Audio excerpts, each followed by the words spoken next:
একজন MP viral হয়েছে, MP সাহেব সংসদে গিয়েছে সিএনজিতে চড়ে, কোনো অসুবিধা নেই, আমরা ওয়েলকাম জানাই যে আপনি স্বতন্ত্র প্রার্থী হয়ে ভোট করেছেন, নৌকা ফেল করাইছেন, তাও মেনে নিছি, কোনো অসুবিধা নেই, সংসদে জাতি দিছি, সিএনজিতে আইছেন, ভালো কথা, আসেন। কিন্তু 5 বছর পরে যদি আপনি মার্সিডিজ চালান তাইলে বুঝা যাবে, ঠিক না রে? এই 5 বছরের মধ্যে যদি খেলা হয়ে যায়, আছে না নাই? আপনি সিএনজিতে গিয়েছেন, ওয়েলকাম, কারণ একজন সংসদ সদস্য এমন হওয়া লাগবে রাষ্ট্রের কোন অর্থ ব্যবহার করা যাবে না, যেমন ছিলেন ওমর ইবনে আব্দুল আজিজ। ওমর ইবনে আব্দুল আজিজ ছিলেন দ্বিতীয় ওমর বলা হতো। একদিন একজন প্রতিবেশী খোঁজ খবর নেওয়ার জন্য অনেক দূর থেকে এসেছে, প্রতিবেশী বলতে আপনজন অথবা পরিচিত একজন খবর নিতে এসেছে। আসার পরে বলছেন, ও ওমর বিন আব্দুল আজিজ, রাষ্ট্রটা কেমন চলে? বলল, খুব ভালো চলে। আয় হায়, কিভাবে? এইভাবে আয় হায়, রাষ্ট্রে কতজন আপনার গভর্নর আছে, কতজন অমুক তমুক আছে, সব বলল। হঠাৎ করে বলতেছে, আপনার স্ত্রী সন্তান কেমন আছে? ওমর বিন আব্দুল আজিজ সাথে সাথে লম্পের মধ্যে আলোর মধ্যে ফু দিয়ে আলোটা নিভিয়ে দিয়েছে। তারপরে বলছে, আমার স্ত্রী সন্তান ভালো আছে। তারা কেমন? তারা কি খেয়ে আছে না? হ্যাঁ, তারা মোটামুটি ভালো আছে। কয়জন? এতজন। কি করে? এই করে। তারপর ওই ব্যক্তি বলছে, আপনি বাতিটা কেন নিভালেন? এতক্ষণ পর্যন্ত কথা বললাম, আপনি বাতি নিভান নাই, যখন পরিবারের কথা শুরু করেছি আপনি বাতিটা কেন নিভিয়ে দিলেন? ওমর বিন আব্দুল আজিজ বলেন, ও আমার আগন্তুক ব্যক্তি, শুনে নাও, যখন তুমি রাষ্ট্রের খোঁজ খবর নিচ্ছিলে, আমি রাষ্ট্রপ্রধান হয়ে রাষ্ট্রের কথা বলছিলাম, তখন রাষ্ট্রের আলো জ্বালানো ছিল, কোনো অসুবিধা নাই। কিন্তু যখন তুমি আমার ব্যক্তিগত খবর নিচ্ছিলে, তখন রাষ্ট্রের তেল পুড়ায় ওই বাতিটা জ্বালানোর কোনো অধিকার আমার নাই। আল্লাহু আকবার। এরকম নেতা হওয়ার দরকার আছে না নাই? আমরা আশা করব আমাদের ডানে বামে বসা দুইজন নেতা এরকম নেতাই হবেন, যে যে দল করেন না কেন, এমন নেতা হইতে হবে জনগণের অধিকার জনগণকে বুঝাই দেবেন। বিধবা ভাতার কার্ড ওই প্রবাসীর বোর দিয়ে দেবেন অথবা নিজের শালীর নামে দেবেন, তা কিন্তু হবে না। কথা কি বোঝা গেল? তাহলে কি এখনো খেলা হবে? হবে এখনো? আমার বাংলাদেশে প্রবাসীদের গল্প বলি শোনো, এ গল্প তো কল্পনা নয়, তোমরা কি তা জানো? ও ভাই, এ গল্প তো কল্পনা নয়, তোমরা কি তা জানো? আমার বাংলাদেশের প্রবাসীদের গল্প বলি শোনো। পল্লী গায়ের দুরন্ত ছেলে বাপে ডাকে খোকা, হঠাৎ করে ঢুকলো মাথায় বিদেশ যাওয়ার পোকা। রোগে শোকে ক্লান্ত পিতা, খাটার নাই উপায়, বেকার ছেলের এমন কথায় বাবা দিল সাই। ক্ষেতের জমি হালের গরু বিক্রয় করে দিয়ে বাকি টাকা করলো পূরণ মায়ের গহনা নিয়ে। অনেক আশা বুকে বেঁধে ছাড়লো যখন বাড়ি, সে যে কি বেদনা বিধুর ছিড়ল যেন নারী। মায়ে কান্দে, ভাই কান্দে, কান্দে আপন চোখের জলে বুক ভেসে যায়, শক্ত করে মন। এমন মানুষ কোন সে জানা, এমন মানুষ কোন সে জানা, তোমরা কি তা জানো? আমার কালীগঞ্জের প্রবাসীদের গল্প বলি শোনো, আমার ঝিনাইদহের প্রবাসীদের গল্প বলি শোনো। বিমানেতে বসে খোকা জানালারি পাশে, নীল আকাশে তাকিয়ে দেখে মায়ের ছবি ভাসি। আঁচল দিয়ে চোখ মুছে মা প্রভুকে যে বলে, আল্লাহ তুমি ভালো রেখো আমার কোলের ছেলে খোকা যে ছিল মা জননীর কলিজারি বোটা ভাবতে সব চোখ ভিজে জল পড়লো ফোঁটা ফোঁটা এমন মানুষ কোন সে জানা এমন মানুষ কোন সে জানা তোমরা কি তা জানো আমার মালয়েশিয়ার প্রবাসীদের গল্প বলে শোনো আমার সৌদি আরবের প্রবাসীদের গল্প বলে শোনো নদ নদী আর সাগর নগর দিয়ে খোকা পাড়ি পৌঁছালো যে অতি সাধের বিদেশের বাড়ি অনেক কষ্টে মিলল খোকার এমন একটা কাজ হাড় ভাঙা খাটুনি তাতে সকাল দুপুর সাজ রোগে শোকে কাজ করে যায় করে না অবহেলা আকাশ সমান স্বপ্ন দেখে কাটিয়ে দেয় বেলা মা জননীর সাথে যখন খোকা কথা কয়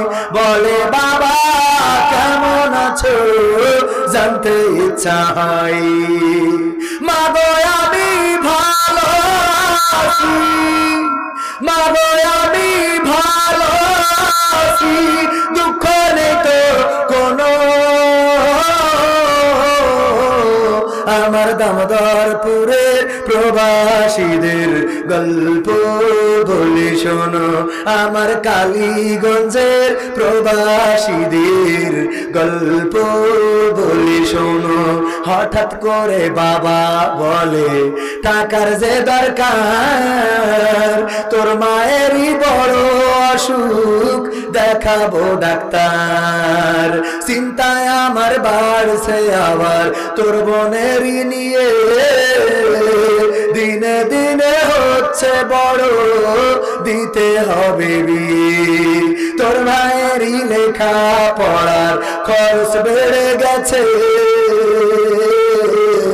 দরকার এখন অনেক টাকার তোর কাছে কি আছে পাইনি বেতন এখনো খোকা পকেটটা যে ফাঁকা তবুও বলে ভেব না বাবা দেব আমি টাকা এমন মানুষ কোন সে জানা এমন মানুষ কোন সে জানা তোমরা কি তা জানো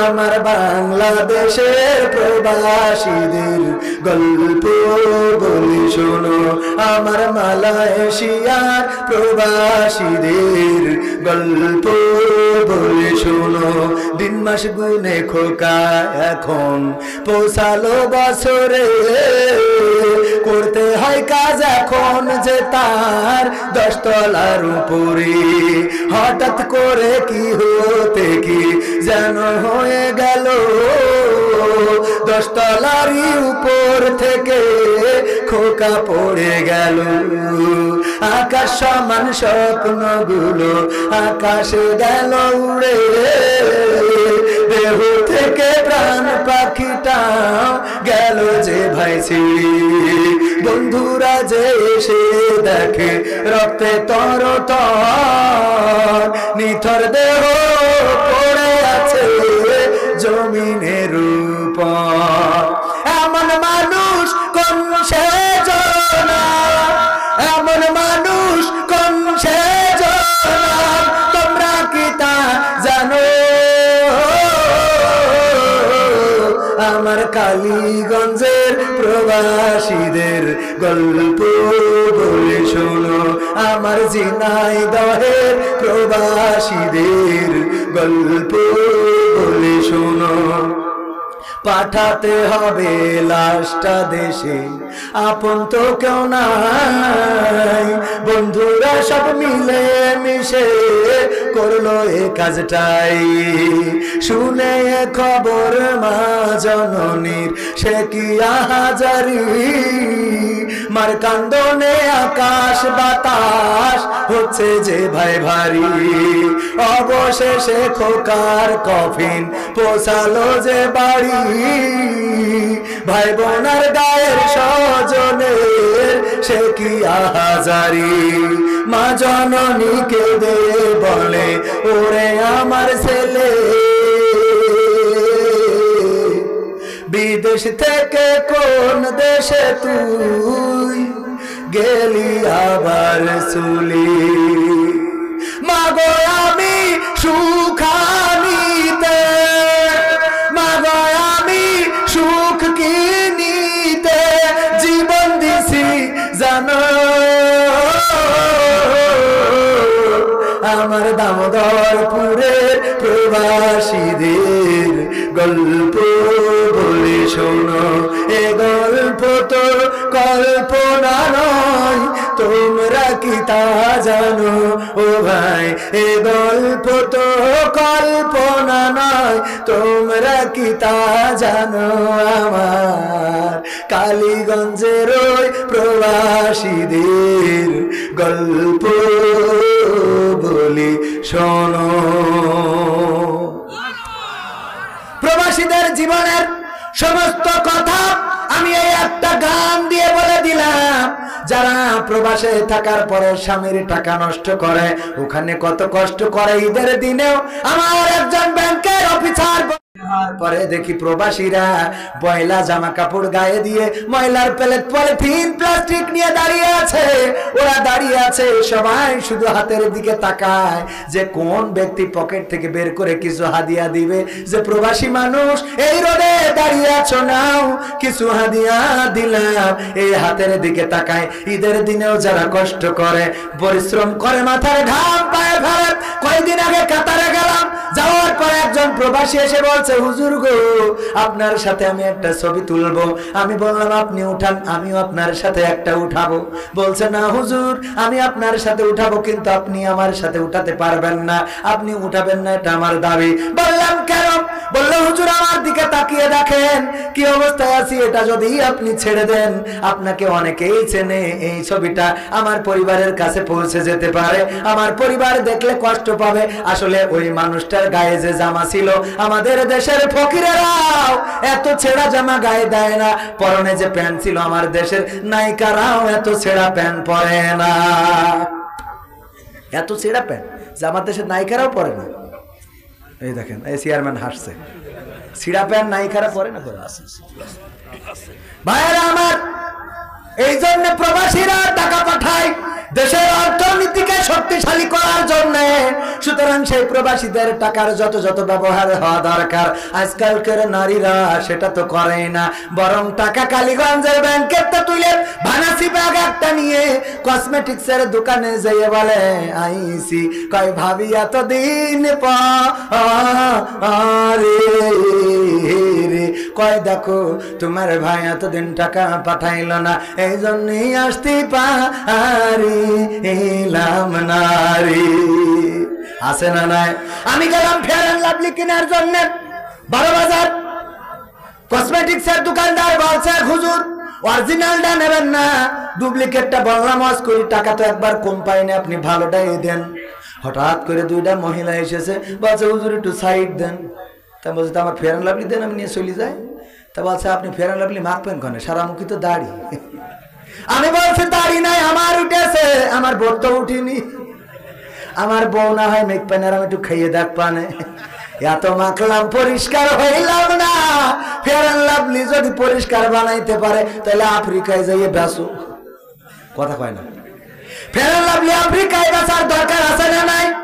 ফেয়ার অ্যান্ড লাভলি দিয়ে যদি মানুষ পরিষ্কার হয়ে যেত রে, তাইলে আমার আফ্রিকায় ফেয়ার অ্যান্ড লাভলি ভালো চলতো। ওরা কিন্তু আফ্রিকায় যেয়ে পরিষ্কার দেখায় না, ওরা বাংলাদেশে এসে দেখায়। আবার দুই একজন আছে বাংলাদেশে সুন্দরী প্রতিযোগিতায়, কয়দিন আগে টেলিভিশনে দেখলাম সুন্দরী প্রতিযোগিতা হয়েছে কোন কোম্পানির, ডান পাশে দাঁড়াইনো দাড়িওয়ালা বাবা, এত চাপ দাড়ি দেখে মনে হয় জামাত ইসলামের লিডার। আর বাম পাশে দাঁড়াইনো এত পর্দাশীলা, মা স্কার্ফ পরা, আর মেয়ে সব কিছু বুঝে নেন। বুঝা গেছে অবস্থাটা দাঁড়াইছে। মাহমুদুল হাসান জিহাদি ওয়াজ করে যাচ্ছে, ওয়াজ করে যাওয়ার পথে আপনাদের এই যে তেমাত নাই যাইয়ে দেখে ওখানে রাতের 12টার পরে একজন আকাম মানে পায়খানা করতেছে। পায়খানা আগের সময় পায়খানা কাজ ছিল না তো, জেনে শুনে ঝাড়তো, মনে আছে তো? তো ওই জায়গায় এই কাজ করতেছে মাহমুদুল হাসান জিহাদি। চিন্তা করলো ডাক্তার বলে যে এটা পরিবেশের জন্য খুব খারাপ, এজন্য আপনার কথা চিন্তা করি একটু হেডলাইট ঘুরাই ধরিয়েছে যে দেখিও যেন লজ্জা পেয়ে আর কোনোদিন এই কাজ না করে। ওই এত লজ্জা পেয়েছে যে লুঙ্গি তুলে মুখ ঢেকে বসে রয়েছে, যে নিচের তো যাওয়াই হোক, উপরের তো যেন কিছু না হয়। বিষয়টা কি বোঝা গেছে? ও আমার ভাইরা, আজকের অবস্থা হলো ডান পাশে বাবা বড় লিডার জামাতের, এত বড় দাড়ি, আর বাঁ পাশে মা এত পর্দাশীলা, আর মেয়ে সব কিছু দেখায় সুন্দরী প্রতিযোগিতায় ফার্স্ট হয়, আর ওই বাবা বৌবা যাই রে। ঠিক না ভাই? ঠিক। পর্দা আজকে দেখবেন পথে চলার সময় দাদি ওর দিকে গিয়ে তাকাবে, মানে এখন বয়স যা হয়েছে চামড়া টামড়া ভাঁজ পড়ি, যুবক তাকায় না তো দূরের কথা, ও তো মানে বিষয়টা বুঝতে পারছেন না? এরকম আছে না নাই? এক বুড়ো বাসে উঠেছে, উঠে তো ওর বোর কোলের মধ্যে নিয়েছে, জড়াই ধরে বসে দিয়েছে। বুড়ো খুনখুনে দাঁত মাত পড়ে গেছে। তো পাশে ডাক্তার আবার যাচ্ছিল ওই বাসে, তো দেখে ইয়াং ফুলাপান আবার হাসাহাসি করতেছে, কারণ ওকে আবার একটু দেখো বুড়ো মানুষ তো একেবারে দাঁত মার ভার নিয়ে, হ্যাঁ। তা বলছে যে ওই হাসাহাসি করছে বলে ডাক্তার দেখছে, আমি একটু তাহলে মুরব্বীর বলি, বলছে চাচা আপনি কি বোঝেন না কিছু নাকি? এই বাসের সিটি বসে রয়েছেন, পাশে বউটা থুয়ে দেওয়া যাচ্ছে না? তা বলছে কেন? কেন মানে? তারপর তুমি বলে লেখাপড়া কিছু শেখনি? তারপর শিখিনি মানে আমি ডাক্তার। তারপর তাহলে তুমি এরা মূর্খের মতো কথা কেন? তারপর বাসে মুখে কি লেখা দেখো দিন, যে নিজের মাল নিজের সাবধানে রাখুন। ওকে লিখা রেখেছে নিজের মাল নিজের সাবধানে রাখবে, ছাড়িয়ে দিন, তারপরে তোমার খুব সুখ হয় নাকি? বোঝা গেছে? এখন তো নিজেরটা নিজের সাবধানে রাখার দরকার আছে না নাই? পাবনায় গেলাম মাহফিল করার জন্য, যুব কমিটি চাঁদপুর নামের একটা গ্রাম, সেই গ্রামের যুব কমিটি একজন চিঠি দিয়েছে, এক যুবক, হুজুর গো আমার খুব বিপদ যাচ্ছে, আমার প্রশ্নের উত্তর দেবেন কি? প্রশ্নে লিখেছে, হুজুর আমি একটা মেয়ের সাথে প্রেম করেছিলাম, তারে ভালোবেসেছিলাম, সে নামাজ পড়তো না, রোজা করতো না, সে পর্দা করতো না, কোরআন পড়তো না, হাদিস পড়তো না, ইসলামী বই পড়তো না, ইসলামের পথেই ছিল না। আমি তার সাথে প্রেম করে বুঝাই বুঝাই নামাজি বানাইছি, রোজাদার বানাইছি, তার পর্দাশীলা বানাইছি, কোরআন শিখাইছি, হাদিস শিখাইছি, এখন সে আমার সাথে প্রেম করতে চায় না। বলেন হুজুর ওর কত নম্বর গুনাহ হবে? প্রশ্নটা কঠিন প্রশ্ন, বোঝা গেছে তো? আমি বললাম খাল কেটে তো কুমির তুমি ডেকে নিয়ে আইসাও, কথা কয় না? খাল কেটে কুমির কেন তুমি ডেকে নিয়ে আইসাও? আমি বুঝাই দিই। ওগো আমার ভাইয়েরা, কোরআনে আছে আল্লাহ বলছেন ওয়াকরনা ফি বুয়ুতিকুন্না ওয়ালা তাবাররাজনা তাবাররুজাল জাহিলিয়াতিল উলা। ওগো নারীরা তোমরা পর্দার মধ্যে থাকো, জাহিলি যুগের মেয়েদের মতো সেজেগুজে নিজেদেরকে প্রদর্শন করে বেড়ায়ও না। কথাটা কার? আল্লাহর। আবার আল্লাহ রাসূল, আল্লাহ রাসূল উহুদের ময়দানে আহত হয়েছেন, চারিদিকে খবর ছড়িয়ে গিয়েছে আমার রাসূল শহীদ হয়েছেন, সবাই ছুটতেছে, রাসূল আর পৃথিবীর পরে বেঁচে নাই। এই খবর শুনে কন্যা ফাতেমা রাদিয়াল্লাহু তাআলা আনহা দৌড় দিয়েছেন। দৌড়াতে দৌড়াতে আল্লাহ রাসূলের কাছে যখন পৌঁছে গিয়েছেন, রাসূল হুঁশ ফিরে পেয়েছেন, পাশে দেখেন ফাতেমা রাদিয়াল্লাহু তাআলা আনহা বসা। আল্লাহর নবী বললেন, ওগো ফাতেমা তুমি এসেছো কেন গো মা এই যুদ্ধের ময়দানে? ফাতেমা বললেন, ওগো আল্লাহর নবী, ওগো আমার পিতা, আপনি তো এতিম, আপনি দিনের দাওয়াত দেওয়ার কারণে মক্কায় আপনাকে টিকতে দিল না, হিজরত করে মদিনায় আসলেন। আবার এই মদিনায় আসার পরেও কত ষড়যন্ত্র, বদরের যুদ্ধ গেল, আবার উহুদের যুদ্ধ এসে গেল, এই যুদ্ধে আপনি আহত হয়ে হয়েছেন, চারিদিকে খবর ছড়িয়ে গিয়েছে আপনি ইন্তেকাল করেছেন, শহীদ হয়েছেন। আমি এটা শোনার পরে নিজেকে কন্ট্রোল করতে পারি নাই। ওগো নবী, এই জন্য আমি ছুটে এসেছি। আল্লাহর নবী বলেন, ওগো ফাতেমা, এমন একটা সময় বললেন যে সময় আল্লাহর রাসূল আহত, মাথার হেলমেট ভেঙে মাথায় ঢুকে গিয়েছে, দান দান মোবারক, শহীদ হয়েছে। এই আহত অবস্থায় আল্লাহর রাসূল বললেন, ফাতেমা তুমি কি জানো তোমার বোরখার মধ্যে একটু ছেঁড়া জায়গা আছে, যেই ছেঁড়া জায়গা দিয়ে তোমার গায়ের রং দেখা যায়। আল্লাহর নবীর কন্যা বললেন, ওগো নবী গো, আমি জানি আমার বোরখাটা ছেঁড়া।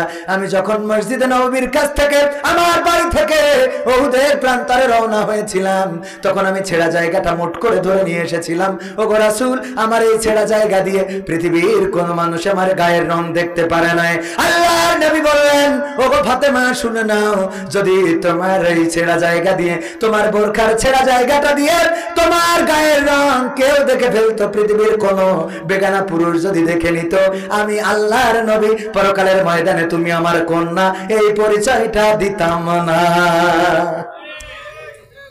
আমি বললাম, এই ঘটনা যখন কোন মেয়ে পড়ে ফেলে অথবা জেনে ফেলে, সে যদি আমল করে, বলেন দেখি সে কি আর প্রেম করতে পারবে? সে কি আর কফি খাইতে যাইতে পারবে? লাইলাতুল ভ্যালেন্টাইন ডে কি করতে পারবে? তাইলে তুমি সব শিখাইছাও, কোরআন শিখাইছাও, হাদিস শিখাইছাও, পর্দা শিখাইছাও, নামাজ শিখাইছাও, এইগুলো যখন শিখে গেছে তখন বুঝে গেছে প্রেম করা যাবে না। এই জন্য এখন ফতোয়া হলো, গুনাহ তো গুনাহ, ওসব বাদ দাও, তুমি শিগগিরই ওইটা আটকাও, তা না হলে কার মাল কোনে চলে যাবে। ঠিক না বেঠি? যেটা ভালো বানাইছাও ওইটা নিয়েই ঘর করো, তাড়াতাড়ি প্রস্তাব দাও, দিয়ে তো বিয়ের ব্যবস্থা করো। আজকালকার ছেলেরা বই নিয়ে আর বসে না, গুগলে সার্চ করিয়া পড়ি। ওরে কালের মেয়েরা কোরআন হাদিস ধরে না, আমার এ যুগের মা বোনেরা কোরআন হাদিস পড়ে না, ওয়াল্লাহ টিকটকে ভিডিও ওরা করে। ঠিক না বেঠি? আজকালকার ছেলেরা বই নিয়ে আর বসে না, গুগলে সার্চ করিয়া পড়ি। আগের সময় প্রেম করিলে চেয়ারম্যান বলতো পাইছ কি, এখন বলে সব করিয়া বাবু তুমি খাইছ কি। ঠিক না বেঠে? বাবু তুমি কি খেয়েছো? ও বাবু হলো কি করে বুড়ো ধাড়ি হয়ে গেছে। বিয়ে দিলি বাচ্চা কাচ্চা হবে, বিয়ে দিলি বাচ্চা হবে না? হবে না? হবে। বিয়ের আগেও তো লাইলাতুল ভ্যালেন্টাইন্স ডে সমস্যা করে ফেলে, আর তার সমস্যার ফসল হলো 10 মাস পরে ডাস্টবিনে সন্তান পাওয়া যায় না, যায় না। ও আমার মায়েরা বোনেরা, যারা এই ভ্যালেন্টাইন্স ডে তে গিয়ার দিয়ে বেড়াও, আল্লাহর কসম করে বলি তোমাদের তো ওর সাথে বিয়ে হয় এই না রে। আবার ওই যে যুবকেরাও যারা মোটরসাইকেলের পিছনে নিয়ে গিয়ার দিয়ে বেড়াও, ওর সাথেও তোমাদের বিয়ে হয় না। তোমরা তো বিয়ের সময় আবার আমাদের কাছে এসে বলো, হুজুর একটা হাফেজ মেয়ে দেখে বিয়ের ব্যবস্থা করে। আল্লাহর ওলি, তোমার হাফেজ মেয়ে দেখি তোমার। এরপরে বিয়ে করে, করার পরে বাসর রাতে জিজ্ঞেস করে, দেখো তোমাকে একটা কথা বলি, তোমার সাথে কি কারোর সাথে গুডু গুডু ছিল নাকি? কয় কি বলছো তুমি? আমি এটা কি শুনলাম, নিজের কানকে বিশ্বাস করতে পারতেছি না। এই কথা তুমি আমাকে বললে? হ্যাঁ, তোমাকে একটু মাফ করে দাও, আমি বলে ফেলেছি। প্রথম বিয়ে তো বুঝতে পারিনি, আগামী বিয়েতে ঠিক হয়ে যাবে না। তুমি বলো কোনো লাইন কাট ছিল নাকি? তাহলে আমার দিকে কেউ কোনোদিন তাকাইতে পারে নাই, আমার মতো আল্লাহওয়ালা আর একটাও পাওয়া যায় নাই। আমার দিকে কেউ তাকাইলে তার চোখ তুলে নিয়ে গুড় দিয়ে আমি খেয়ে নেবো, এইরকম মেয়ে আমি ছিলাম। ও ছেলে বলছে, আল্লাহ দেখো, আল্লাহ বলিয়েছে নাকি শুনেছি হুজুরকের মুখী হাদিসে আমপাড়ায়, যে এই যেরকম মেয়ে সেরকম ছেলে। তো তুমি দেখো, তুমি যেরকম একদম কারোর সাথে কোনো তেজ মারামারি নেই, আমার সাথেও সেরকম, আমিও আল্লাহ বলি একদম। মেয়ে বলছে আল্লাহ বুঝাছে, কারণ আমি তো মেম্বারের ছেলের সাথে বিয়ের আগে কত কি করেছি, তাই এ না জানি করছি আমাদের মেয়ের সাথে। আল্লাহ আল্লাহ কি হইল রে, বলেন ঠিক কিনা? ও আমার ভাইরা, তুমি যদি ভালো চাও তাহলে অন্যের মেয়েকে ভালো রাখার দরকার আছে না নাই? তুমি যদি ভালো চাও অন্যের মেয়েকে ভালো রাখতে হবে। তুমি যেমন অন্যের মেয়ে নিয়ে পালসারের পিছন RM5 না কি উঠেছে, কি কি গাড়ি RM5 RM1 কি RM R15 আরো কি কি আমি নামও জানি নে। গাড়ি বানাইছে এমন আদেলকে মার্কা যে ওতে উঠলেও ভাবি উঠুক আর বামে উঠুক ঘাড়ের পর ভর্তি হবে, ঠিক না ভাই? ঠিক। এমন খুঁজে বেকায়দা না। আমি মানে আমার বউ অসুস্থ হলো, আমি কইছি খবরদার তুই মরি যাই, কিন্তু যেটা করে দেওয়ারের কইলাম গাড়িতে উঠিস নি। আরো রাস্তায় জানে জানে বিট, আরে বিটি বেরেক দেবে তুমি আর ঘাড়ের ভর্তি উঠে যাই, বাবা আমার তো শেষ, কই যাই লাগে, কথা কয় না। হ্যাঁ, এগুলো সব মিথ্যে বলছে। আমি বউর জন্য ভালোবাসা থাকতে হবে না, হবে না। বউ বাপের বাড়ি চলে গেলে গান শোনাবেন, আমার সোনার ময়না পাখি কোন বা দোষে বাপের বাড়ি গো, এই শীতি একলা কেমনে থাকি রে আমার কলজের ময়না পাখি। বউ বাপের বাড়ি থাকবে, এ গান শেষ হওয়ার আগে ও চলে আসবে, মা চলে যাচ্ছি, মা কবে তুই রাগ করে আসলে তোমার যাওয়াই ভালোই গেছে, ঠিক না বা ঠিক? কিন্তু এরা গানই কেন শোনায় না, আবার এরা গান গায় কি গান, বউ আমার যেমন তেমন শালি আমার মনের মতন গো, এই গান শুনলে বউ থাকে। এই জন্যই তো বউয়া বলে স্বামী আমার যেমন তেমন দাঁড়াই আমার মনের মতন রে, কারণ তুমি শালি নিয়ে ঘুরে বেড়াবা আর তোমার বউ দেওর নিয়ে গিয়ার মেরে বেড়াবে রে। চেয়ারম্যান সাহেব, কথা ভালো না লাগলেও সত্যি কথা ডাইরেক্ট বলবেন, কথা সত্য না মিথ্যে? এই সত্য কথাগুলো বলার লোক নেই, আমি বলা ছাড়া উপায় নেই। কারণ অনেকেই বলে আমি নাট্যকার, আমি কৌতুক শিল্পী, আমি অভিনেতা, আমি যাই হই না কেন আমি নিজেকে একজন কোরআনের কর্মী মনে করি। কি মনে করি? কোরআনের কর্মী। কারণ আমার যুবকেরা ভুল পথে যাচ্ছে, ফ্রি ফায়ার, পাবজি, লাইলাতুল ভ্যালেন্টাইন্স, প্রেম প্রীতি, পরকিয়া, আরেকজনের বেড়া ভেঙে বেড়াচ্ছে। এটা নিয়ে আমি কথা বলবো না তো কিটা কথা বলবে? 18 বছরের আগে যদি বিয়ে করা হারাম হয় তাহলে প্রেম করা হালাল হয় কি করে? কোন দলিলি? কথা কয় না। কোন দলিল দিয়ে প্রেম করা হালাল? বিয়ে করা যদি হারাম হয়, ও আমার ভাইয়েরা, ও যুবকেরা, এই জন্য বললাম, কি বলেছি আগের বলবো আগের সময় প্রেম করিলে চেয়ারম্যান বলতো পাইছো কি, এখন বলে সব করিয়া বাবু তুমি খাইছো কি? লজ্জা শরম নাই, আইলাম কোন জামানাই, লজ্জা শরম নাই, আইলাম কোন জামানাই, ভবিষ্যৎ দেখি অন্ধকারে। আজকালকের ছেলেরা বই নিয়ে আর বসে না, ও বাবা গুগলে সার্চ করিয়া পড়ে। নতুন করে হয়েছে চালু এ আবার কোন ট্রেন্ড। আমার সেক্রেটারি সাহেব খুব ভালো পরিচয় হয়েছে না হয় নাই, হঠাৎ করে দেখি ঝিনেদায় ওনার পিছনে একজন রয়েছে মোটরসাইকেলের উপরে। আমি বললাম কিডা? ভাবি সাহেব না কি? বলছে না। তাই বলছি তাহলে কিডা? পরিচয় করাই দিলে এই আমার গার্লফ্রেন্ড। সহ্য না করে পারা যায়? আছে না নাই? তবে আমার সেক্রেটারির না, এটা উদাহরণ দিলাম, পাগলিটা হইলো উদাহরণ। উনার আজ আমার ম্যাডাম আছে না মাহফিল নাই তো, তাহলে অসুবিধা নেই, থাকলে ঝামেলা হয়ে যাচ্ছে। দেখা গেল আজ একদম জায়গায় পড়ে গেছে, এমনও হয়ে যাচ্ছে খেলা হবে। এখন মনে মনে বলছে আহারে খাল কেটে কুমির তো আমি ঢেকে বসাইছি। ও তো চলে যাচ্ছিল, ভালোই হচ্ছিল, হ্যাঁ মনে মনে বলছে কেন বসালাম, আমার ঘরের কথা বলে দিল রে। নতুন করে হয়েছে চালু এ আবার কোন ট্রেন্ড, পরিচয় করাই দেখি এই আমার গার্লফ্রেন্ড। শুধু ওরা না, মহিলারাও আছে, নারীরাও আছে। নতুন করে হয়েছে চালু এ আবার কোন ট্রেন্ড, পরিচয় করাই দেখি এই আমার বয়ফ্রেন্ড। শরমের মাথা খাইয়া গেছে ওরা পাগল হইয়া, শরমের মাথা খাইয়া গেছে সব পাগল হইয়া, ভবিষ্যৎ দেখি অন্ধকারে। আজকালকের ছেলেরা বই নিয়ে আর বসে না, গুগলে সার্চ করে পড়ে। ওরে কালীগঞ্জের মা বোনেরা কোরআন হাদিস ধরে না, ওয়াল্লা টিকটকে ভিডিও ওরা করে। আছে না নাই?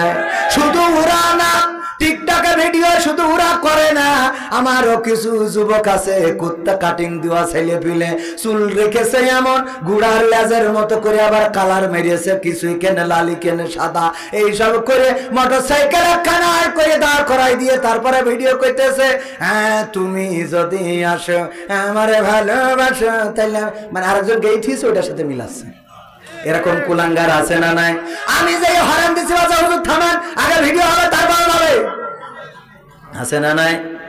শুধুমাত্র মহিলারা খারাপ না, অনেকেই বলে হুজুর মহিলাদের জন্য একটু ওয়াজ করেন। ওয়াজ মহিলাদের করব কি, পুরুষদেরও তো অবস্থা খারাপ। আমার আব্বা বলতে এক জায়গায় ওয়াজ করেছি, ও নারীরা তোমরা যদি পারো তোমাদের স্বামীদের চুল দিয়ে পা মুছাই দিবা, কারণ আইয়ুব আলাইহিস সালামের যখন ঘা হয়েছিল, তখন ঘা হওয়ার পরে, কুষ্ঠরোগ হওয়ার পরে যখন খুব মুসিবতে ছিল, রহিম আলাইহিস সালাম চুল দিয়ে পা মুছাই তারপরে শুইতো। এই কথা শুনে আপনার কালীগঞ্জের একজন যাইয়ে তে অমনি এক মহিলা স্বামীর চুল দিয়ে পা মুছাইয়ে শুয়েছে, শুয়ার পরে গন্ধের জ্বালায় বাঁচা যাচ্ছে না।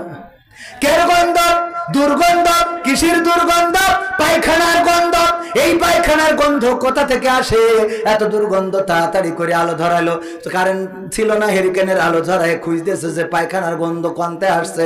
খুঁজে খুঁজে খুঁজে খুঁজে স্বামী ওই চুল টেনে ধরিয়ে শুকিয়ে বলছে তোমার চুলিতে তো আসছে। ঘটনা কি?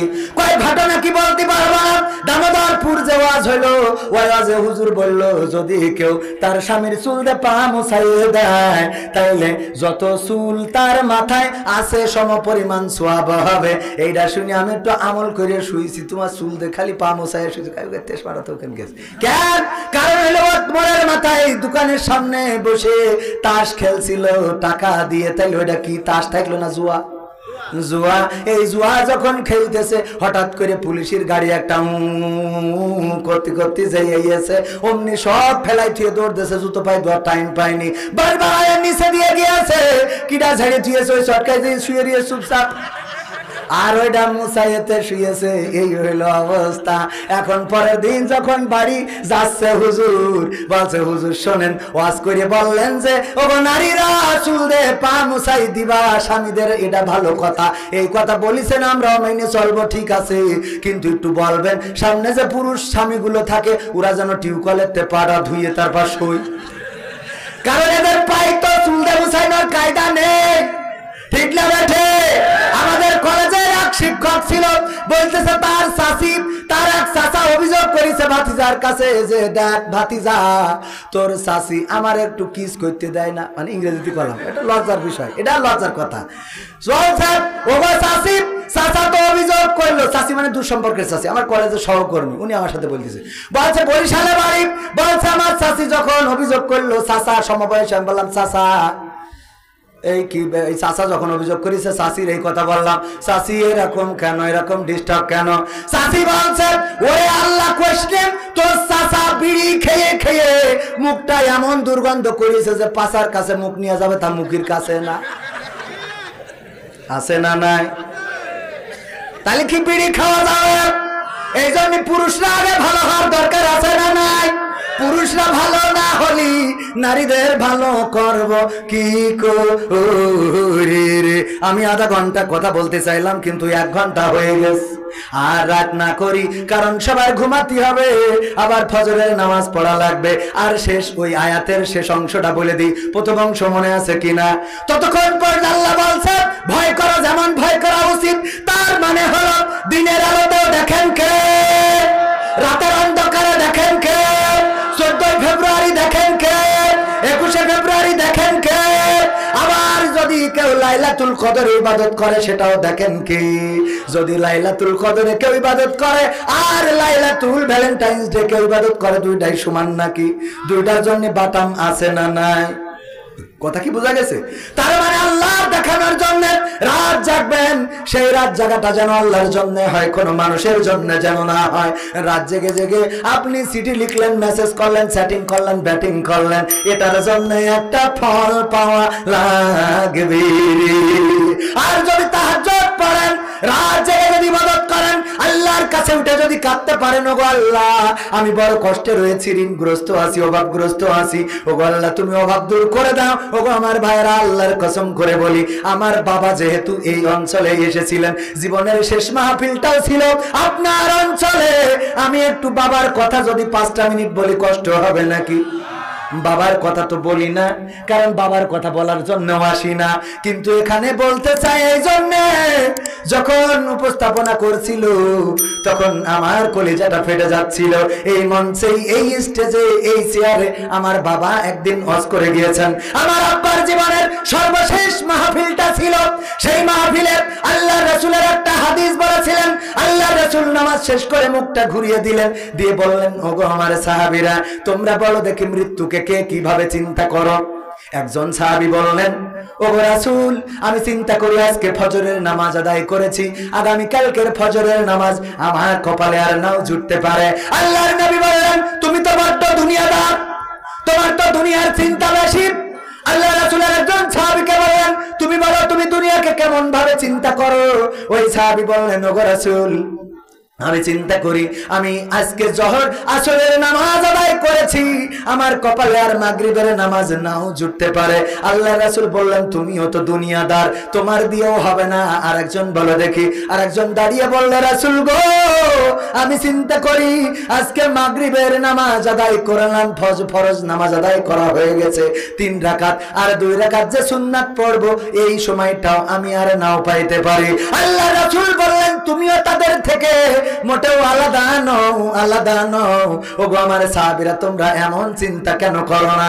তোমরা ডান দিকে নামাজে সালাম ফিরিয়েছো, আল্লাহ যদি না চায় তাইলে বাম দিকে সালাম ফেরানোর সৌভাগ্য আর তোমার নাও হইতে পারে।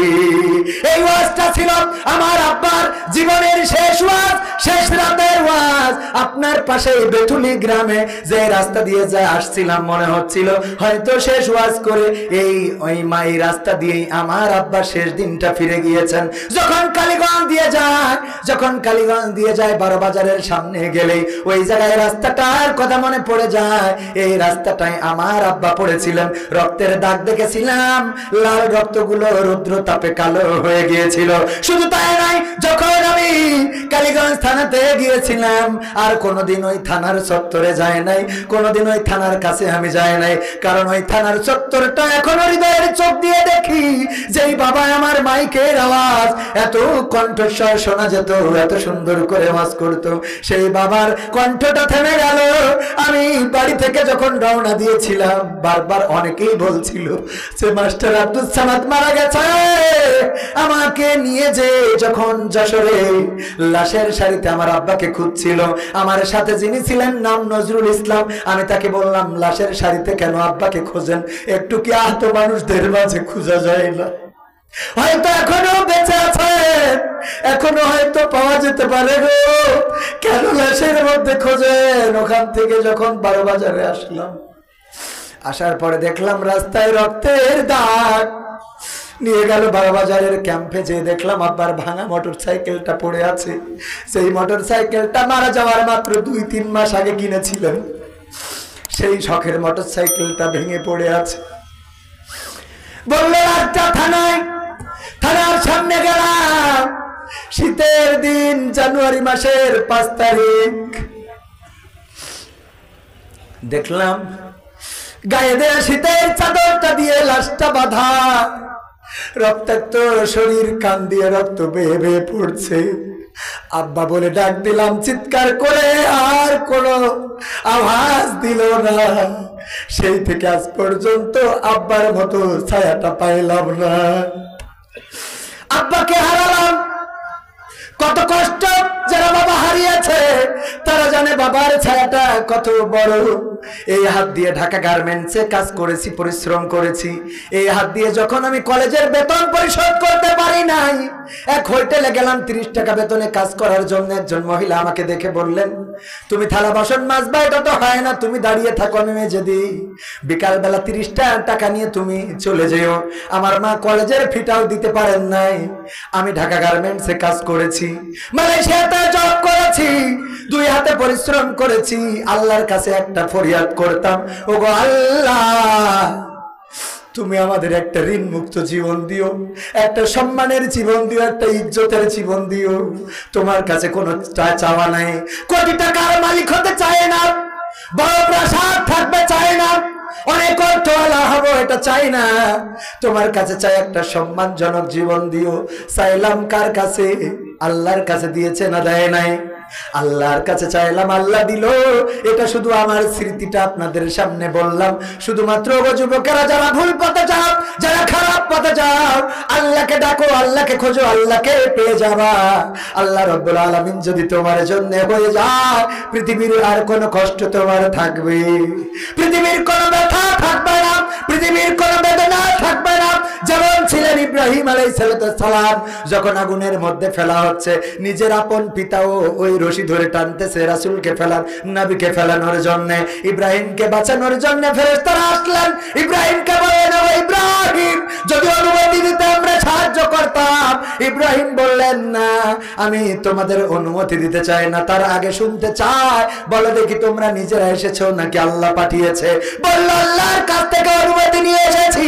ইব্রাহিম আলাইহিস সালাম বললেন, ওগো ফেরেশতারা, তোমরা যে আল্লাহর কাছ থেকে এসেছো, সেই আল্লাহ তোমাদের থেকে আমার অবস্থাটা আরো ভালো জানি। মুসা আলাইহিস সালাম নদীর কিনারায়, সাহাবীরা বললেন, এখন ফিরাউনের বাহিনীর পায়ের নিচে পড়ে মরতে হবে, না হলে পানিতে ডুবে মরতে হবে। মুসা বলল, চিন্তা করার কোনো কারণ নাই, কারণ আমাদের অভিভাবক কে? আল্লাহ রাব্বুল আলামিন। আল্লাহ বললেন, মুসা বসে আছো কেন? কয়, কি করতাম, নদী তো পার হইতে পারবো না, এত আমার 12টা গোত্র নিয়ে কেমন কি করবো গো আল্লাহ? আল্লাহ বলল, হাতের লাঠিটা দিয়ে কি করো? কয়, পাতা পাড়ি, ছাগলের পাতা খাওয়ায়, রাস্তা থেকে পাথর সরায়, মাঝে মাঝে এটার সাহায্য নিয়ে হাঁটা চলাফেরা করি। আল্লাহ বলল, বাড়ি দাও নদীতে একটা। বাড়ি দিল, রাস্তা হইল কয়টা? 12টা রাস্তা হয়ে গেল, সেই রাস্তায় পার হয়ে গেল। আর ফিরাউন এসে বলল, এইটা আমার স্বপ্ন ছিল, এই রাস্তা আমি বানাইছি, নাও ঢোকো, কোনো অসুবিধা নাই। যেই ঢুকলো মাঝামাঝি গেল, আর অমনি খেলা ফাইনাল হয়ে গেল। বলেন ঠিক কিনা? ও আমার ভাইরা, ইউনূস আলাইহিস সালাম যখন পড়ে গেলেন, নৌকা থেকে ফেলে দেওয়া হলো। নৌকা থেকে ফেলে দেওয়ার পরে উনি কি টিরাকে উঠেছিল নাকি? নৌকাতে ফেলে দিল, টিরাকে উঠিল না? ওটা নাই, বরং উনি মাছের পেটের মধ্যে চলে গেল। তারপরে সেই মাছের পেট থেকে ডাক দিয়েছিলেন কার? আল্লাহর যখন ডাক দিলেন, আল্লাহ বললেন, ও ইউনূস, তোমার চিৎকার রাতের অন্ধকার, পানির অন্ধকার, আর মাছের পেটের অন্ধকার, ওই গভীর জলরাশির মধ্য থেকে যখন তুমি ডাক দিয়েছো, তখন পৃথিবীর কোন মানুষ তোমার চিৎকার শোনে নাই, তোমার মা শোনে নাই, তোমার বাবা শোনে নাই, তোমার ভাই শোনে নাই, তোমার কলিজার টুকরা কেউ শোনে নাই। তোমার ওই চিৎকারের আওয়াজ আমি আল্লাহ আরশে আজিম থেকে শুনলাম, আর ওই মাছের পেটের যন্ত্রণা বাড়িয়ে দিলাম। মাছ তোমাকে আবার সুন্দর করে নিরাপদ জায়গায় গুগরে রেখে চলে আসলো। বলেন সুবহানাল্লাহ। আইয়ুব আলাইহিস সালাম যখন সমস্ত শরীরে রোগ হয়ে গেল, সন্তান সমস্ত গায়ে ঘাড়, শুধু না পোকাগুলো কিলবিল কিলবিল করে। অন্যান্য স্ত্রীরা চলে গেল, রহিমা আলাইহিস সালাম ছাড়া সবাই চলে গেছে গো। নিজে পরিশ্রম করে করে খাওয়ায়, এই গায়ে পোকাগুলো গ্যাত গ্যাত করতে থাকে। আল্লাহ তারপরে শুধু গায়ে নয়, পোকা এবার জিহ্বায় দিয়ে দিলেন। যখন জিহ্বায় পোকা হইল, তখন ইব্রাহিম আলাইহিস সালাম তখন আইয়ুব আলাইহিস সালাম বললেন, আল্লাহ তোমার আকল বলতে কিছু নেই বলেছেন নাকি? কথা কয় না, কি বললেন? আইয়ুব আলাইহিস সালাম বললেন, ওগো আল্লাহ, তুমি আমার পায়ে পোকা দিয়েছো, কিছু বলি নাই। আমার হাতে পোকা দিয়েছো, কিছু বলি বলি নাই আমার গায়ে পোকা দিয়েছো, কিছু বলি নাই আমার চেহারায় পোকা দিয়েছো, কিছুই বলি নাই। ওগো আল্লাহ, এবার তো আমি না বলে পারলাম না, তুমি আমার জিহ্বায়ও পোকা দিয়ে দিলে গো আল্লাহ। পোকা যদি আমার জিহ্বাটা নষ্ট করে দাও তাইলে আমি আল্লাহ আল্লাহ বলে কেমন করে জিকির করবো গো আল্লাহ। তুমি আমার যত পারো পোকা দাও, রোগ দাও, অসুবিধা নাই, কিন্তু আমার জিহ্বাটা একটু নিরাপদে রেখে দাও। আর আমরা অল্পতে হতাশ হয়ে যাই, অল্পতে হতাশ হয়ে যায়। এমন অসংখ্য ঘটনা শোনাতে পারবো, রাত অনেক হয়ে গেছে, আমি আর অত শোনাইতে চাই না। এমন মা বোনদের জন্য একটা গান, তারপরে মোনাজাত করে দেবো ইনশাআল্লাহ। শুনবেন?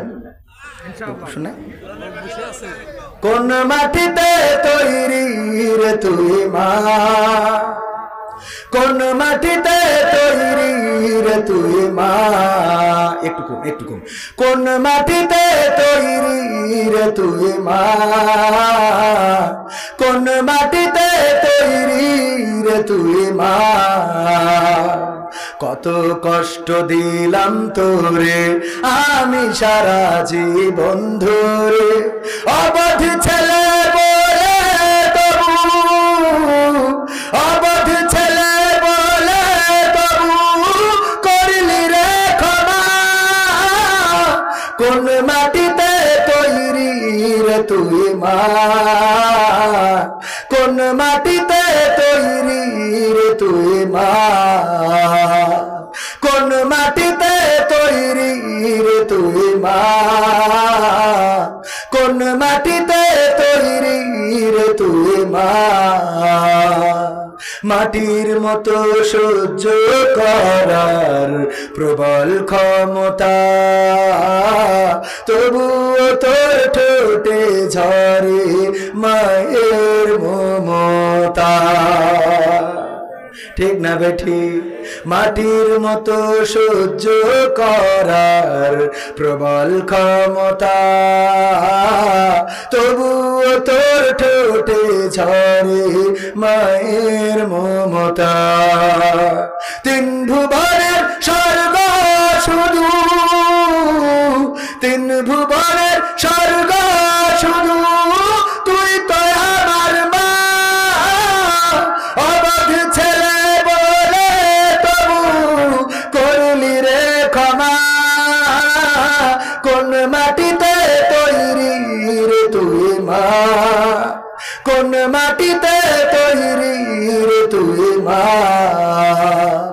কোন মাটিতে তৈরি রে তুই মা,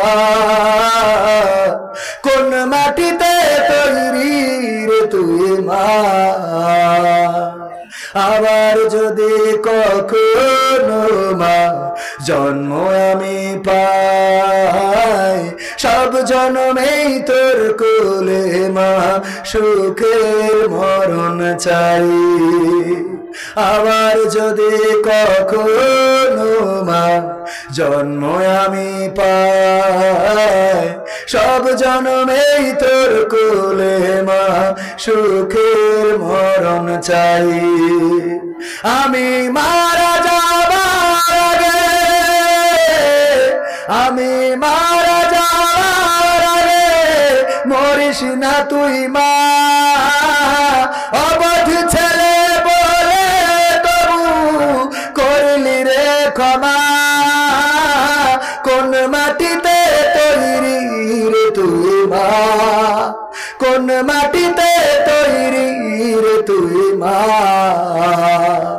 কোন মাটিতে তৈরি রে তুই মা,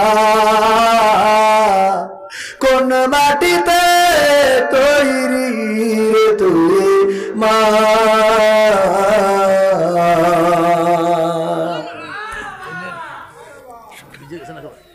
সবাই আর কোন চাওয়া পাওয়া নেই, তো ঘুমাইতে হবে। চেয়ারম্যানের চোখে ঘুম এসে গেছে অলরেডি। আরে সবাই দূর ইব্রাহিম পড়েন আল্লাহুম্মা। আলহামদুলিল্লাহ, আলহামদুলিল্লাহ, শুকরিয়া। আমার ভাইজানের নাম কি জানো? মনোয়ার হোসেন বাদশা। আল্লাহ রাব্বুল আলামিন ভাইকে কবুল করুন। মানুষ তো এরকমই হতে হবে যে কোরআনের মাহফিলের পক্ষে নেতৃত্ব দেবে, বলেন ঠিক কিনা? কোরআনের পক্ষে কথা বলবে, ইসলামের পক্ষে কথা বলবে। আমি বলি যেভাবে আমরা 1952 সালে বুকের তাজা রক্ত ঢেলে দিয়ে দেশ এনেছিলাম, যেভাবে 1971 বুকের তাজা রক্ত ঢেলে দিয়ে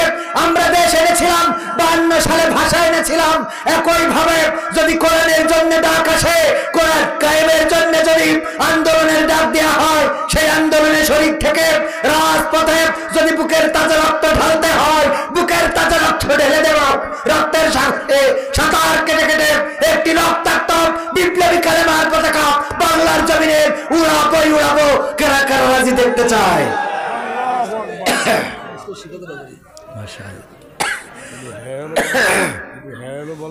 এই হ্যালো ডাক্তার বলছে, এই হ্যালো মাহফিলে এই হ্যালো বলা টোটালি ছেড়ে দিছি, কারণ ওই যে পরে যে আবার কাটি করে কয় হুজুর দেখেন মাহফিলে উঠে বলে এই হ্যালো। আমি দেখেন এতক্ষণ কথা বলেছি, এই হ্যালো বলা লেগেছে। এই হ্যালো বললে আমার যুবকদের জন্য, ওদের ভুল পথ থেকে ভালোর পথে ফিরে। তুমি পাকামো করবো, আমি এই হ্যালো করবো না মানে? তোমার লাগে কেন? তোমার কেন জলে রে বন্ধু, তোমার কেন জলে? আমি এই হ্যালো বলি কলে, তোমার কেন জলে? ঠিক না বেঠে? এই জন্য তোমার যদি জলে বুঝে নিতে হবে তোমার ডিস্টার্ব আছে। তুমি ওই যে বিয়ে করার আগে তুমি গর্ভবতীর ঘোষণা দিবা, আর আমি পরিমণির কাছে ফোন দেবো না, পাকাবো পাইছেন? ঠিক না বে? ঠিক। বিয়ের আগে বাচ্চা হবে কেন? বাচ্চা তো বিয়ের পরে হতে হবে, ঠিক আছে না শোনা? এই জন্য আমার ফোন কল গুলো তুমি ব্রিজের মধ্যে রড ঢুকাই দেবা, আমি কব না, তা তো হবে না। বইয়ের মধ্যে তুমি ট্রানজিন্ডার ঢুকাবা, আমি বলবো না, তা তো হবে। খেলা হবে, ঠিক না? আমি যতদিন আছি ততদিন খেলা হবে, এই খেলা থামানো যাবে না। যাবে? এই খেলা থামানো যাবে না। আমরা মাঝে মাঝে বলি যে দেখেন, এই কথা বললে অনেকেই মনে করে আমি মনে হয় ভাঙাচ্ছি। না, আমি বলি, আমি খোলো একদিন আমাদের আওয়ামী লীগের নেতাকে বললাম, আমাদের অঞ্চলের, আমি বললাম শোনেন, আমরা সাইদির কণ্ঠে ওয়াজ শোনার জন্য আলামিনীর ভাড়া করে নিয়ে আসি। ভাড়া না, ধরো দাওয়াত করে নিয়ে আসি। আলামিন ভাই নিয়ে আসি না, আমির হামজা ভাই জেলখানায়, ওই সময় ধরেন তার কণ্ঠে ওয়াজ শোনার জন্য আর একজন ওই যে আমার কপি, এরা অনেকেই আছে, তাকে দাওয়াত করে নিয়ে আসি। আজারি ভাইয়ের কণ্ঠে ওয়াজ করে এমন আছে না নাই? তাকে ওয়াজ শোনার জন্য দাওয়াত করে নিয়ে আসি। তো আপনারা যেখানে জনসভা হবে ওখানে আমার নিয়ে যান, আমি তো ওই কণ্ঠে বলে দেবো খেলা হবে। তাহলে আপনাদের টাকাও বেঁচে গেল, আবার খেলাও হয়ে গেল। তা আপনারা এটা আবার খারাপ ভাবে নেন কেন? এটা কি খারাপ ভাবে নেওয়া যাবে? আমার সাইদির কণ্ঠে যদি কেউ ওয়াজ করে ভালো লাগে না লাগে না? ভালো লাগে। যদি আজারি ভাইয়ের কণ্ঠে ওয়াজ করে ভালো লাগে না লাগে না? আমির হামজা ভাই, হাফিজুর রহমান, কুয়াকাটা সিদ্দিকী, ওনাদের সুরে যদি কেউ ওয়াজ করে ভালো লাগে না লাগে না? তাইলে আমি যখন খেলা হবে বলি তোমার ভালো লাগে না কেন? তার মানে তুমি বলতে চাও একা একা খেলবাতা হবে না, আমরাও সাথে আসি না নাই? আছে কিনা? আমরাও সাথে থাকবো, খেলা হবে সুন্দর করে, কোনো অসুবিধা নেই। ভোট নিয়ে মাথা ব্যথা নেই, নোট নিয়ে মাথা ব্যথা নেই। ওই জায়গার সংসদে কে এমপি হইলো, মন্ত্রী হইলো, মাথা ব্যথা নেই। আমাদের মাথা ব্যথা হলো আমাদের ওই সংসদে কোরআনের আইন কায়েম করা লাগবে, ঠিক না বেঠে? আমাদের কোনো লড়াই নেই, সংগ্রাম নেই। আমাদের দেশে মসজিদ বানানো হয়েছে, সরকার মডেল মসজিদ বানিয়েছেন কয়টা? 500-রও বেশি। শুধু 500 না, 560টা 560টা মডেল মসজিদ বানালো। কোন জায়গায় কোন আলেম কি এটার বিরুদ্ধে গিয়েছে নাকি? না, যায় নাই। মডেল মসজিদে ইমাম নিয়োগ দিয়েছে, বিরুদ্ধে যায় নাই। কিন্তু আমরা বিরুদ্ধে যাই তখন যখন আবার ইমাম হক কথা বলার কারণে তার চাকরি থাকে না। ঠিক আছে তো? আমি চিনি না আজারি, চিনি না আনসারি, চিনি না আমির হামজা। কোরআনের পথে কথা বলে যারা, তারাই আমাদের কলিজা, ঠিক না বেঠে? আমি চিনি না সাইদি, চিনি না সাইফি, চিনি না আমির হামজা। কোরআনের পথে কথা বলে যারা, তারাই আমার কলিজা। বলো কেমন করে ভুলবো তাদের, যদিও বলো ভুলে যা। কাশি লাগছে কেন? তো দুইবার করে উঠলাম তো এই জন্য। বলো কেমন করে ভুলবো তাদের, যদিও বলো ভুলে যা। আমরা চিনি না হেলালি, চিনি না বেলালি, চিনি না আমির হামজা। কোরআনের পথে কথা বলে যারা, তারাই আমাদের কলিজা। কেউ আছে দূরে দূর প্রবাসে, কেউ আছে কারাগারে। চলার পথে কত যে স্মৃতি মনে পড়ে বারে বারে। মধুর সুরে বলতো তারা আল কোরআনের কথা, মনে পড়ে হাই বুক ভেঙে যায় হৃদয়ে চাপা ব্যথা। কবে যে আবার আসবে ফিরে বিজয়ী বীরের বেশে, লাখো কোটি প্রাণ পথ চেয়ে আছে দিনকে ভালোবেসে, কোরআন ভালোবেসে। ঠিক না বেঠে? বাকিটা আরেকদিন শোনাবো। 24 তারিখে যে মাহফিল আছে ওখানে আসবেন, শোনাবো। আজকে আর না, অনেক রাত হয়ে গেছে। চেয়ারম্যানেরও কষ্ট আছে আর আমারও কষ্ট আছে। ওয়াজ করতে হয়, দুই পাশে আমার দুই ভাই বসে আছে, সব দিক তো ঠিক রাখার দরকার আছে না নাই? মাঝে মাঝে একটু বেতাল হয়ে যায়। একবার এক জায়গায় যে চেয়ারম্যান পাশে বসে আমি সরকারের যত উন্নয়ন আছে সব তুলে ধরেছি, সব বলা শেষ। পদ্মা সেতু করেছে, মেট্রো রেল করেছে, মডেল মসজিদ করেছে, রাস্তা 4 লেন করেছে। আমার সিঙ্গাপুর দেখা যায় যদি চট্টগ্রামে জাতি চাই, এসব সব বলা শেষ। এবার মোনাজাতের সময় পাশ থেকে বলছে হুজুর খালেদা জিয়া অসুস্থ, একটু দোয়া করে দেন। তা আমি বলছি কেন? তা বলছে আমি বিএনপি চেয়ারম্যান, সহ্য না করে পারা যায়। আমি বললাম সেই ধরে উন্নয়ন উন্নয়ন উন্নয়ন করলাম, আর এখন বলেন বিএনপি চেয়ারম্যান। এতক্ষণ করে ছিলেন, এই জন্যই এখন উঠে আগে খোঁজ খবর নিই যে আছে কিনা, আবার পাশ করিস না ফেল করিস তাও শুনে নি, মার্কা পয়েন্টে তাও শুনে নি। ঠিক আছে না? এবার ভাইজান ডাইন পাশে উন্নয়নের দরকার আছে না নাই? এইদিকে উন্নয়ন আর এইদিকে রাস্তা ভাঙা, আমার মাঝখান তো জাতি আছে। ঠিক না ভাই? ঠিক। আমাদের তো কোনো লাইন নেই ভাই। একজন ওই হেল্পার সিকুন রাস্তা দিয়ে টিরাক ঢুকাইছে, হেল্পারের বলছে হেল্পার তুই দেখ একদম রাস্তা সিকুন, খানায় যেন না পড়ি। তো বলছে ডানি রেখে, যেই ডানি রাখছে সেই ওই মুখে চলে যাচ্ছে। তা বাচ্চা ওই বাইরে রেখে আবার যে বাইরেছে ওই খানার মধ্যে যাচ্ছে, এই ডানি রেখে আবার ওইখানে, আবার যে বলছে বাইরে রেখে আবার ওই খানা। এই করতে করতে হঠাৎ করি খানার মধ্যে যাই চলে গিয়ে বলছে যেমনি ভালো সেমনে রেখে, যেমনে ভালো সেমনে রেখে। এখন আমার আজকে সে ডানি রেখে বাইরে যেমনে ভালো সেমনে রেখে। বুঝা গেছে ভাই? দুরূদ ইব্রাহিম পড়েন। আল্লাহুম্মা সাল্লি আলা মুহাম্মাদ ওয়া আলা আলি মুহাম্মাদ কামা সাল্লাইতা আলা ইব্রাহিম ওয়া আলা আলি ইব্রাহিম ইন্নাকা হামিদুম মাজিদ।